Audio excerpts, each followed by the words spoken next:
Hello everyone, it's Netrunner here, and today we're going to be talking about my favorite fucking thing, digital rights management.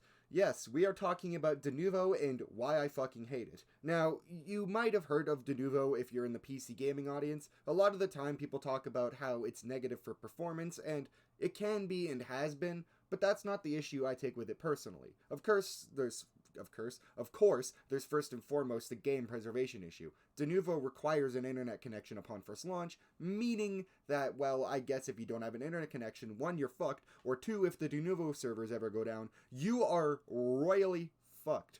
But that's not what we're going to be talking about here today. Instead, we're going to be talking about gaming on Linux and, I guess, the potential impact of Denuvo on platforms like the Steam Deck.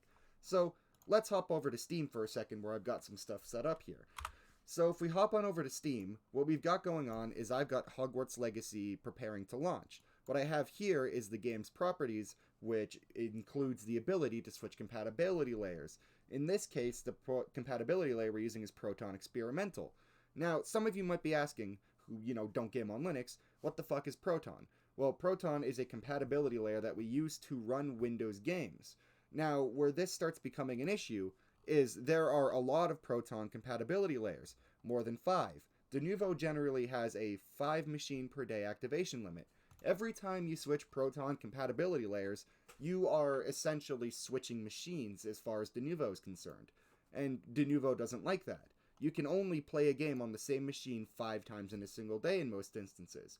If you switch for, more than 5 Proton layers, you're going to get this pop-up right here when trying to launch the game. The pop-up will say, sorry, something went wrong. For solutions, please visit this website. We're going to take a look at that in a second. But first what we're going to do is we're just going to retry to just demonstrate absolutely nothing happens. So now we are locked out of our $80 game because of Denuvo. So let's come on and open this back up. So let's actually click this link now and see where it brings us. So it brings us right here to this webpage for Hogwarts Legacy, and it says, currently your game purchase cannot be revalidated successfully. Please wait 24 hours to try again. So that means that Linux users, and by extension, Steam Deck users, can actually get just straight up fucking locked out of the games that they bought, out of the products that they legally own. That makes zero fucking sense to me. That makes absolutely no sense from a consumer standpoint. If I pay $80 for a game, I expect to have some degree of ownership over that game. I expect to be able to flip through Proton compatibility layers on my PC or even on a Steam Deck and still be able to play the game after flipping through more than 5 in order to get the game to be playable on my system. I think that this generally is harmful for PC gaming and harmful for Linux gaming, and people should not be supporting Denuvo in DRM. Now, of course, there is the topic of piracy. Does Denuvo actually protect games? Well, not really. So what we're going to do here is we're actually going to go back to the Hogwarts Legacy Steam page, and we are going to take a look at the release date. So Hogwarts Legacy released the 10th of February 2023. Now, what we can do is we can open up a web browser and check out this site here that is used for torrenting. Alright, guess that domain doesn't work. Alright, we'll hop over here. But we can look up Hogwarts Legacy and find out that Empress uploaded her crack on the 23rd of February, meaning that whatever Warner Bros. Or whoever paid for Denuvo paid only protected the game for 13 days. In addition to not protecting it, this is the superior version of the game. It is a version of the game that somebody could download and theoretically run through as many Proton layers as they want without the game saying, no, stop, hold on.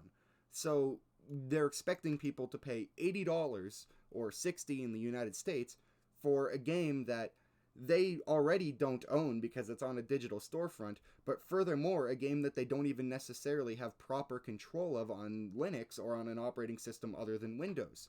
This is a massive, massive, massive fucking issue. And the fact that I feel like it's kind of being brushed aside in favor of the discussion of Denuvo's impact on performance, I think is a fucking travesty, and I think it needs to be discussed more. Now, sorry for this unscripted rant. I know it's been a while since I've uploaded, period, but I thought I would throw this little short video out kind of explaining my grievances with Denuvo. I wrote a thread on my Twitter about it, but I thought I would get a little bit deeper into it with a proper 4-minute video where I could just off the top of my head spout what I thought. If you guys do enjoy this content is not hard to make for me. I can do it casually and I can just throw it out. So, I mean, let me know if you guys enjoyed just watching me rant. Anyways, this has been Netrunner. Thank you very much for stopping by, and fuck Denuvo.